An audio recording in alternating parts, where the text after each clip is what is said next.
जम्मू कश्मीर में बना चिनाब ब्रिज दुनिया का सबसे ऊंचा रेलवे ब्रिज है। इस शानदार ब्रिज का उद्घाटन शुक्रवार को प्रधानमंत्री नरेंद्र मोदी ने किया। ये ब्रिज 272 किलोमीटर लंबे उधमपुर श्रीनगर बारामुल्ला रेलवे लिंक का हिस्सा है, जिसे 2003 में मंजूरी मिली थी। लेकिन अब इस प्रोजेक्ट से जुड़े एक अहम किरदार की खासा चर्चा हो रही है।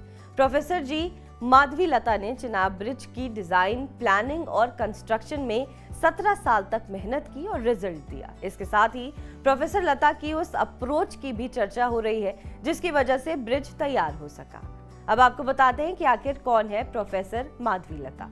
बेंगलुरु के इंडियन इंस्टीट्यूट ऑफ साइंस में प्रोफेसर माधवी लता ने जियोटेक्निकल सलाहकार के तौर पर काम किया। उन्होंने ब्रिज बनाने वाली कंपनी एफकॉन्स के साथ मिलकर इसकी प्लानिंग, डिजाइन और कंस्ट्रक्शन में मदद की। खासतौर पर उन्होंने उस मुश्किल इलाके की चुनौतियों को समझा और उनका हल निकाला जहां ये ब्रिज बनाया गया। प्रोफेसर माधवी लता ने 1992 में जवाहरलाल नेहरू टेक्नोलॉजिकल यूनिवर्सिटी से सिविल इंजीनियरिंग में बीटेक किया, जहां उन्हें फर्स्ट क्लास के साथ डिस्टिंक्शन मिला। इसके बाद उन्होंने national institute of technology Warangal से जियोटेक्निकल इंजीनियरिंग में एमटेक किया और गोल्ड मेडल भी हासिल किया।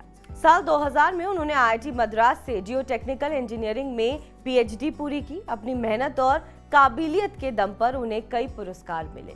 2021 में इंडियन जियोटेक्निकल सोसाइटी ने उन्हें best women geotechnical researcher award दिया। 2022 में उन्हें भारत की टॉप 75 विमेन इन स्टीम में भी शामिल किया गया। चिनाब ब्रिज कश्मीर घाटी में रेल कनेक्टिविटी को बेहतर बनाएगा। सरकार के मुताबिक ये ब्रिज भारत के किसी भी रेलवे प्रोजेक्ट में सबसे बड़ी इंजीनियरिंग चुनौती थी। ये ब्रिज 359 मीटर ऊंचा है, जो पेरिस के एफिल टावर से 35 मीटर ज्यादा है। चिनाब ब्रिज को बनाने में तकरीबन 1486 करोड़ रुपए की लागत आई है। इस ब्रिज का निर्माण मुश्किल था क्योंकि इलाका ऊबड़ खाबड़ था, मौसम की मार थी और जगह बहुत दूर थी। फिर भी इस ब्रिज ने इंजीनियरिंग की दुनिया में नया कीर्तिमान बनाया। चिनाब ब्रिज के निर्माण में प्रोफेसर लता की टीम ने डिजाइन एज यू गो तरीका अपनाया। इसका मतलब था कि जैसे जैसे काम बढ़ा वैसे वैसे डिजाइन में बदलाव किए गए। इलाके में टूटी फूटी चट्टानें, छिपी हुई गुफाएं और चट्टानों की अलग अलग खासियतें थी जो शुरुआती सर्वे में नहीं दिखी थी। प्रोफेसर लता ने जटिल कैलकुलेशन की और डिजाइन में बदलाव सुझाए। उन्होंने रॉक एंकर्स की डिजाइन और उनकी सही जगह तय करने में अहम सलाह दी ताकि ब्रिज की मजबूती कायम रहे। हाल ही में उन्होंने इंडियन जियोटेक्निकल जर्नल के महिला विशेषांक में एक पेपर छापा जिसमें चिनाब ब्रिज के डिजाइन के बदलते सफर को बयान किया गया। इस पेपर का नाम है design as you go, the case study of Chenab railway bridge.